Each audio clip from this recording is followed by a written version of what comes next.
அரசு பணி வழங்கக்கூடாதுன்னு நீதிமன்றத்தில் வழங்கலாம்னு கொடுத்தாங்க. இன்னைக்கு மதுரை கிளை தற்காலிக பணி வேணா வழங்கிக்கலாம் அப்படின்ற மாதிரி சொல்லியிருக்கிறாங்க. அரசியல் கட்சிகளும் பல எதிர்ப்புகள்லாம் இருந்தது. புதிய நடைமுறை இந்த மாதிரி ஒத்துக்கக்கூடாது அப்படின்றது நீங்க எப்படி பார்க்குறீங்க? உங்க பார்வை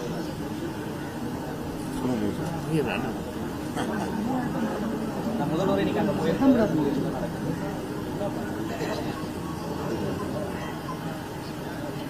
விபத்திலே பலியானாலும் சரி அல்லது வன்முறைகளில் யாராவது உயிரிழந்தாலும் சரி அந்த குடும்பத்தினருக்கு இழப்பீடு வழங்குவதோடு அவர்களின் தலைமுறையினரை பாதுகாக்க அரசு பணி வழங்க வேண்டும் என்பதை ஒரு பொதுவான கோரிக்கையாக நாம் தொடர்ந்து வலியுறுத்தி வருகிறோம்.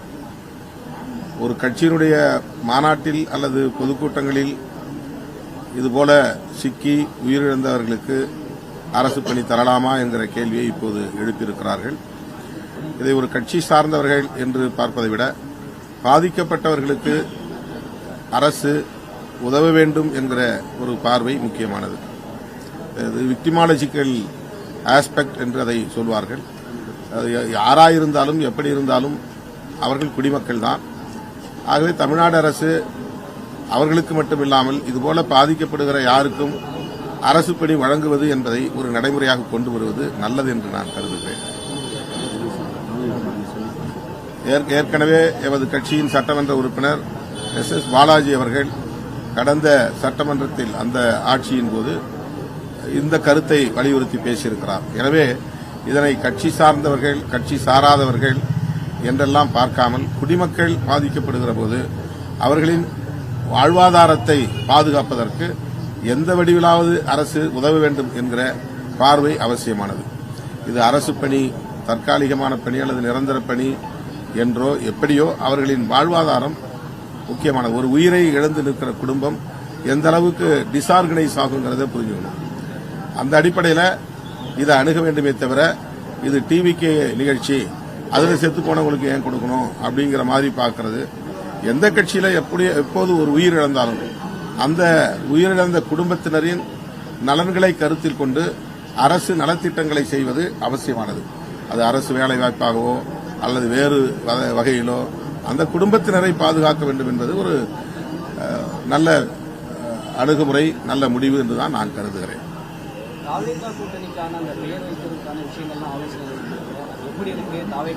விரைவில் அடுத்த கூட்டம் நடைபெறும் முதல்வர் சொல்லியிருக்கிறார்.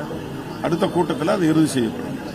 கூட்டணிக்குள்ள இருக்கக்கூடிய கட்சி தலைவர் கட்சிகள் கூட நிறைய ஒரு முரண்பட்ட கருத்துக்கள் வருது. குறிப்பாக வைகோ பேசணும், விடுதலை சிறுத்தைகள் பேசணும்.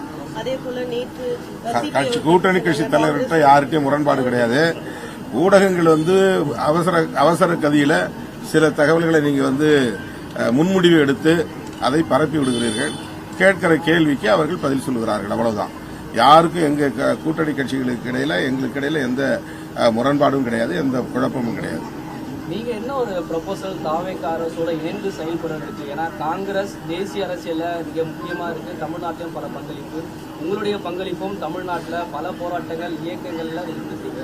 ஸோ தாவேக அரசோட இணைந்து செயல்படக்கூடிய அந்த குறைந்தபட்ச செயல் திட்டம் எதை நோக்கி நம்ம பயணிக்கணும், இதெல்லாம் இதற்கான ஒரு ப்ரொபோசல் என்ன ரெடி பண்ணிருக்கீங்க சார்? உங்களுடைய ரோல், ரெண்டு பேருடைய கட்சியினுடைய ரோல் ரொம்ப முக்கியமா இருக்கும்ல. தாவேகாவுக்கு ஆதரவு தெரிவித்தது உட்பட காங்கிரஸ் தலைமையிலான ஒரு அரசியல் இயக்கம் என்பது தேவை என்கிற அடிப்படையில் தான். இதுதான் ரொம்ப முக்கியமானது. அதாவது தேசிய அளவில் பாரதிய ஜனதாவை எதிர்கொள்வதற்கு காங்கிரஸ் கட்சியின் தலைமையிலான ஒரு அணியால் மட்டும்தான் முடியும். ஆகவே காங்கிரஸ் கட்சியின் தலைமையிலான இந்த அணி தமிழகத்திலும் வலிமை பெற வேண்டும், இதர மாநிலங்களிலும் வலிமை பெற வேண்டும். அந்த தேசிய பார்வையோடுதான் காங்கிரஸ் தாவேகாவை ஆதரிப்பது என்று முடிவெடுத்த நிலையில் இடதுசாரிகளும் இந்த முடிவை எடுக்க நேர்ந்தது, விடுதலை சிறுத்தைகளும் அந்த முடிவை எடுக்க நேர்ந்தது, இந்திய யூனியன் முஸ்லீம் லீக்கும் அந்த முடிவை எடுக்க நேர்ந்தது. இது திமுகவுக்கு எதிராக எடுக்கப்பட்ட நடவடிக்கை அல்ல, அல்லது திமுக கூட்டணியை பலவீனப்படுத்துவதற்காக எடுக்கப்பட்ட முடிவு அல்ல. தமிழகத்தில் குடியரசுத் தலைவர் ஆட்சி வருவதன் மூலம் பாஜக கொல்லைப்புற வழியாக இங்கே காலூன்ற முயற்சித்தது. அதற்கு இடம் கொடுக்கக்கூடாது என்று காங்கிரஸ் அதிவேகமாக முடிவெடுத்து காய்களை நகர்த்தியது. காங்கிரஸ் எடுத்த அந்த நிலைப்பாட்டை ஆதரிக்க வேண்டியது மதசார்பற்ற சக்திகளின் கடமை. அந்த உணர்வின் அடிப்படையில்தான் என்னை அப்போது தொடர்பு கொண்ட தேசிய காங்கிரஸ் கட்சியின் தேசிய தலைவர் கார்கே அவர்களுக்கு நான் உறுதி கொடுத்தேன். என்ன சொன்னேன் என்றால், காங்கிரஸ் என்ன முடிவெடுக்கிறதோ அந்த முடிவையொட்டித்தான் நாங்களும் முடிவெடுப்போம். எங்கள் உயர்நிலைக்குழு கூட்டம் நடைபெற்றுக் கொண்டிருக்கிறது. இடதுசாரிகளும் அதே முடிவை எடுத்திருக்கிறார்கள். எனவே எங்கள் ஆதரவை நாங்கள் தவிகவுக்கு தருவோம் என்று சொன்னது இந்த அடிப்படையில் தான். இப்போதும் நான் சொல்லுகிறேன், நாங்கள் தமிழ்நாடு அளவில் மட்டுமே இதை சிந்திக்கவில்லை, அணுகவில்லை.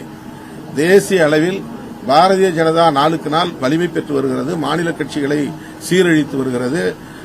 ஒவ்வொரு மாநிலத்திலும் எதிர்க்கட்சிகளை சிதறடித்து வருகிறது. காங்கிரஸை மட்டும் அது பலவீனப்படுத்தவில்லை, ஒவ்வொரு மாநில கட்சியையும் பலவீனப்படுத்துகிறது. தமிழ்நாட்டிலே திமுக, அதிமுக இரண்டையும் காலி செய்யக்கூடிய முயற்சியில் பாஜக தொடர்ந்து ஈடுபட்டு வருகிறது. இது தேசிய அளவில் ஆரோக்கியமான அரசியல் இல்லை.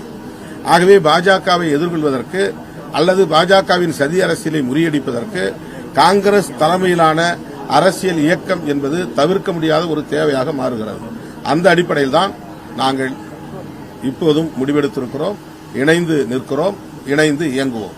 தமிழக வெற்றிக்கழக கூட்டணியில் இருக்கீங்க, கூட்டணி கட்சிகளின் தலைவர்களையும் பாஜக எதிராகவும் இந்த கர்நாடகா மேகதாது விஷயம் அத்தனைக்கும் காங்கிரஸ் குரல் கொடுத்துருக்காங்க. நீங்க குரல் கொடுத்தீங்க, ஏன் முதலமைச்சர் இது வரைக்கும் பேசல அப்படின்னு ஒரு குரல் இருக்கு. அமைச்சர்கள் பேசலாம். முதலமைச்சர் யாரும் நீங்க பேசக்கூடாதுன்னு எங்களுக்கு சொல்லல. அப்படின்னா எங்க கருத்துல அவருக்கு உடன்பாடு இருக்குன்னு அர்த்தம். இது குறித்து முதலமைச்சர் பேசவே இல்லை இது வரைக்கும். அது நாங்க பேசணும்ல. நாங்க பேசுறது அவர் அமைதியாக தானே இருக்காரு. அதை அங்கீகரிக்கிறார்ல. அது இதுவரை நீங்க அப்படி எங்க கூட்டத்தில் இருந்துகிட்டு நீங்க இதெல்லாம் பேசக்கூடாது அப்படின்னு அவர் முதலமைச்சர் சொல்லல. காங்கிரஸ் ஒரு பக்கம் குரல் கொடுக்குது, நாங்க ஒரு பக்கம் குரல் கொடுக்கிறோம், கம்யூனிஸ்ட் ஒரு பக்கம் குரல் கொடுக்கறாங்க. நாங்க குரல் கொடுக்கறது எல்லாம் அவர் முதலமைச்சர் அதை என்டார்ஸ் பண்றாரு தான். அதை நாங்க நீங்க புரிஞ்சுக்கணும். உங்களுடைய குரல் அப்படிங்கிறது முதலமைச்சருடைய குரல் அப்படின்னு நீங்க எடுத்துக்கலாம். இதெல்லாம் யூகம் பண்ண மாட்டாங்கிறீங்களா? வேற ஏதாவது யூகம் பண்றீங்களா? இந்த மாதிரி யூகம் பண்ணி சொல்லுங்க செய்திய. முதலமைச்சர் நேரடியா பேசியிருக்காரு. ஆமா, ஒவ்வொருத்தர் தனிநபர் அணுகுமுறை இருக்குல்ல. அவர் பேசுங்க சொல்லிட்டு அப்புறம் என்ன பேசுறாங்க சொல்றீங்க நீங்க. அதாவது 20 அம்ச திட்டத்துல டாக் லெஸ் ஒர்க் மோர்னு ஒரு ப்ரோக்ராமே இருந்துச்சு. குறைவா பேசு, அதிகமா செயல்படுன்னு. அதை பின்பற்றுகிறார் நம்முடைய முதலமைச்சர்.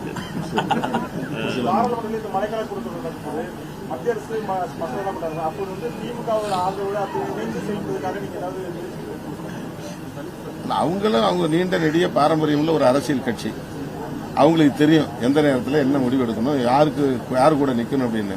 இப்ப ஒன்னும் அவங்க காங்கிரஸுக்கு எதிரான எந்த நிலைப்பாட்டையும் எடுத்த மாதிரி தெரியல. இந்தியா பிளாக் கூட்டத்தில் அவர் கலந்துக்கலனாலும் கூட இந்தியா பிளாக் எதிரான நிலைப்பாட்டை அவங்க இன்ன வரலும் எதுவும் அறிவிக்கல. அதனால உரிய நேரத்தில் உரிய முடிவை திமுக எடுக்கும்.